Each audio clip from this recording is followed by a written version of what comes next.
लखनऊ में हजारों मिठाई की दुकानें हैं, उसमें से एक दुकान पर 800 किलो नकली मावा पाया गया है। गाजीपुर में सैकड़ों मिठाई की दुकानें हैं, उसमें एक दुकान पे 1500 किलो नकली घी पाया गया। अलीगढ़ में हजारों दूध की दुकानें हैं, उसमें एक दुकान पे 3000 किलो नकली पनीर पाया गया। इस समय त्योहार के समय नकली दूध, नकली पनीर, नकली घी, नकली तेल, नकली मावा, नकली मिठाई, सब कुछ नकली बिक रहा है। क्यों? क्योंकि न कानून का खौफ है, न शिक्षा में संस्कार है। कानून का खौफ क्यों नहीं है? क्योंकि आज तक किसी मिलावटखोर को न आजीवन कारावास हुआ, न किसी मिलावटखोर की 100% प्रॉपर्टी जब्त हुई, न किसी मिलावटखोर की नागरिकता खत्म हुई, न किसी मिलावटखोर को फांसी हुई। आज और मिलावटखोरी का मुकदमा भी पहले 20-30 साल डिस्ट्रिक्ट कोर्ट में चलेगा, फिर 10-20 साल हाई कोर्ट में चलेगा, फिर सुप्रीम कोर्ट आएगा। जब तक सुप्रीम कोर्ट में आता है मैटर, तब तक मिलावटखोर बूढ़ा हो जाता है। माननीय सुप्रीम कोर्ट मानवता के आधार पे कहते हैं अच्छा कोई बात नहीं, मिलावटखोरी किया था, पहली बारी तो किया था, अब चलो ठीक है, इसकी सजा कम कर देते हैं या इसकी कुछ और भी तरीके निकाल लेते हैं बहुत सारे। फिर यहाँ ह्यूमन राइट के नाम पे उनकी सजा कम करने की बात होती है। सच्चाई है, मिलावटखोरी के कारण लाखों लोगों की तबीयत खराब हो रही है। मिलावटखोरी के कारण हजारों लोग धीरे धीरे मर रहे हैं। मिलावटखोरी एक तरीके से स्लो पॉइजन का काम करता है। और मिलावटखोरी में अभी तक तो ये था कि भाई ठीक है, तेल है, दूध है, घी है, फल है, सब्जी है।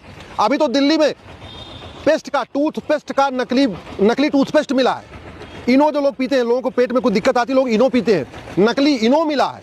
दिल्ली में नकली दवाइयों का ढेर मिला है, नकली इंजेक्शन का ढेर मिला है। नकली जो है मध्य प्रदेश में नकली सिरप पी पी के कितने बच्चे मर गए। नकली जो है वैक्सीन के कारण लोग मर रहे हैं। सब कुछ नकाली हो रही है, सब कुछ नकली मिल रहा है। क्यों? क्योंकि न कानून का खौफ है, न शिक्षा में संस्कार है। लोग मिलावटखोरी किए जा रहे हैं, लोग मरते जा रहे हैं, बीमार होते जा रहे हैं, हॉस्पिटल में भीड़ बढ़ती जा रही है इस मिलावटखोरी के कारण। लेकिन कानून नहीं बदला गया। आज तक हमने मिलावटखोरी को जघन्य अपराध घोषित नहीं किया। मिलावटखोरी की जाती है आर्थिक लाभ के लिए, पैसे कमाने के लिए, लेकिन मिलावटखोरी को हमने आज तक इकोनॉमिक ऑफेंस डिक्लेयर नहीं किया।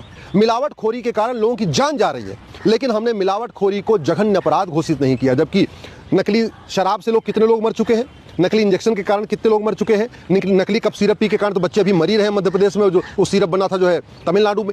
तो पूरे देश में मिलावटखोरी का कारोबार चल रहा है, पूरे देश में मिलावटखोरी से लोग बीमार हो रहे हैं, पूरे देश में मिलावटखोरी के कारण हाहाकार पड़ा हुआ है, पूरे देश के हॉस्पिटल में मिलावटखोरी से कारण बीमार होने वाले लोग बढ़ते जा रहे हैं। लेकिन मिलावटखोरी को ना आज तक हमने जघन्य अपराध घोषित किया, ना मिलावटखोरी को इकोनॉमिक ऑफेंस डिक्लेयर करके मिलावटखोरों की 100% प्रॉपर्टी जब्त करने का कानून बनाया, न मिलावटखोरों की नागरिकता खत्म करने का प्रावधान किया हमने, न मिलावटखोरों की 100% संपत्ति जब्त करने के साल भर के अंदर उनको आजीवन कारावास देने के लिए हमने कानून बनाया। तो नतीजा क्या है? कोई खौफ नहीं है। जिसको जो मन कर रहा है वो मिलावटी बना रहा है। साबुन तेल से लेके दूध, घी, फल, जूस, सब कुछ मिलावट बनता जा रहा है। दवा से लेके दारू तक सब कुछ मिलावटी बन रहा है, सब कुछ नकली बन रहा है। ऐसे लगता है कि दुनिया में सबसे ज्यादा मिलावट का कारोबार भारत में इस समय चल रहा है। इस मिलावटखोरी के कारण कितनी बीमारियां हो रही हैं। डायबिटीज हो रही है इस मिलावटखोरी के कारण, थायराइड की बीमारी बढ़ रही है मिलावटखोरी के कारण, और भी कैंसर जैसी बीमारी भी मिलावटखोरी के कारण हो रही है।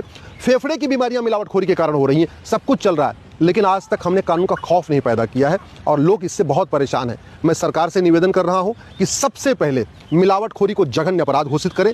मिलावटखोरों का narco polygraph brain mapping test करने, 100% संपत्ति जब्त करने, नागरिकता खत्म करने और साल भर के अंदर आजीवन कारावास और फांसी देने के लिए कानून बनाएं। मिलावटखोरी का सबसे बड़ा कारण है भ्रष्टाचार। मिलावटखोर अकेले ऐसे काम नहीं करते, वो पकड़े जाते हैं तो भी छूट जाते हैं, क्योंकि ड्रग इंस्पेक्टर पकड़ता है, उसके बाद उनसे आपस में बातचीत हो जाती है, लेन देन हो जाता है, काम खत्म। तो भ्रष्टाचार, मिलावटखोरी रोकने के लिए भ्रष्टाचार खत्म करना जरूरी है। आज की डेट में एक ड्रग इंस्पेक्टर करोड़पति कैसे हो रहा है? क्योंकि वो मिलावटखोरों की मदद कर रहा है। वो नकली शराब बनाने वालों की मदद कर रहा है ड्रग इंस्पेक्टर। नकली जो है दवाइयां बना रहे हैं उनके ऊपर आंख बंद करके बैठा रहता है। उसको जानकारी मिलती है, फिर भी जाके पैसा लेके लेन देन करके बात रफा दफा हो जा रही है। तो भ्रष्टाचार को जब तक जघन्य अपराध घोषित नहीं करेंगे, काला धन, बेनामी संपत्ति, 100% संपत्ति जब्त करने के लिए कानून नहीं बनेगा, भ्रष्टाचारियों की नागरिकता खत्म करने के लिए कानून नहीं बनेगा, भ्रष्टाचारियों को चीन की तरीके साल भर के अंदर फांसी देने के लिए कानून नहीं बनेगा, तब तक न भ्रष्टाचार खत्म होगा। और जब भ्रष्टाचार खत्म नहीं होगा तो मिलावटखोरी खत्म नहीं होगी, और मिलावटखोरी खत्म नहीं होगी तो लोग बीमार पड़ते रहेंगे, लोग मरते रहेंगे, कोई फर्क नहीं पड़ेगा। मैं माननीय प्रधानमंत्री से निवेदन कर रहा हूं, लोगों का सेहत खराब हो रही है, लोग बड़े मात्रा में बीमार हो रहे हैं, और ये मिलावटखोरी का सबसे ज्यादा प्रभाव गरीबों के ऊपर पड़ रहा है। शहरों में फिर भी थोड़ा डरते हैं मिलावटखोर। उनको लगता है दिल्ली, मुंबई में अगर हम अपना मिलावटी सामान बेचेंगे या चेन्नई, बेंगलोर में बेचेंगे तो यहाँ पुलिस पकड़ेगी। सारा का सारा मिलावटी सामान गांव की दुकानों पे बेचा जा रहा है। सारी नकली दवाइयाँ गांव के जो वहाँ पे केमिस्ट हैं, जो वहाँ दवा बेचते हैं, उनके जरिए बेचा जा रहा है। तो इस मिलावटखोरी का सबसे ज्यादा परिणाम गरीब किसानों के ऊपर पड़ रहा है। इस मिलावटखोरी का सबसे ज्यादा परिणाम मजदूरों के ऊपर पड़ रहा है, आदिवासियों के ऊपर पड़ रहा है, पिछड़े इलाकों में पड़ रहा है। और इस मिलावटखोरी के कारण बहुत सारे माता पिता अनाथ हो चुके हैं, उनके बच्चे खत्म हो गए हैं। इस मिलावटखोरी के कारण बहुत सारी बहन बेटियों का सुहाग उजड़ चुका है। इस मिलावटखोरी के कारण बहुत सारे बच्चे अनाथ हो गए, उनके माँ बाप खत्म हो गए हैं या बीमार हैं। इस मिलावटखोरी के कारण हॉस्पिटल में भीड़ बढ़ी हुई है।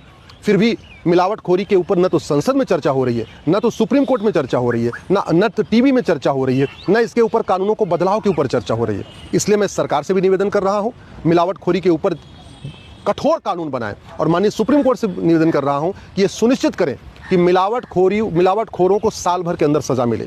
मिलावटखोर जो है वो किसी भी तरीके से दया के पात्र नहीं है। मिलावटखोरों को मानवाधिकार की चिंता नहीं करनी चाहिए। जब अगर कोर्ट मिलावटखोरों को मानवाधिकार देखेगी तो फिर आम जनता का मानवाधिकार कहाँ जाएगा? मानवाधिकार मानव का होता है, दानव का नहीं। दुर्भाग्यवश हमारे देश में घूसखोरों का भी मानवाधिकार देखा जा रहा है, मिलावटखोरों का मानवाधिकार देखा जा रहा है, जमाखोरों का मानवाधिकार देखा जा रहा है, सूदखोरों का मानवाधिकार देखा जा रहा है, कालाबाजारियों का मानवाधिकार देखा जा रहा है, मुनाफाखोरों का मानवाधिकार देखा जा रहा है, लेकिन आम जनता का मानवाधिकार नहीं देखा जा रहा है। जो आम जनता इन लोगों से परेशान है, मिलावटखोरों से परेशान है, सूदखोरों से परेशान है, आम जनता घूसखोरों से परेशान है, आम जनता कमीशनखोरों से परेशान है, आम जनता दलालों से परेशान है, आम जनता कटमनी करने वालों से परेशान है, आम जनता नशा तस्करों से परेशान है, आम जनता मानव तस्करों से परेशान है।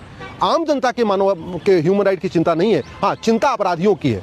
मानवाधिकार मानव का होता है, दानव का नहीं। मैं आशा करता हूँ इस बात को माननीय सुप्रीम कोर्ट भी समझेंगे और सरकार भी समझेगी।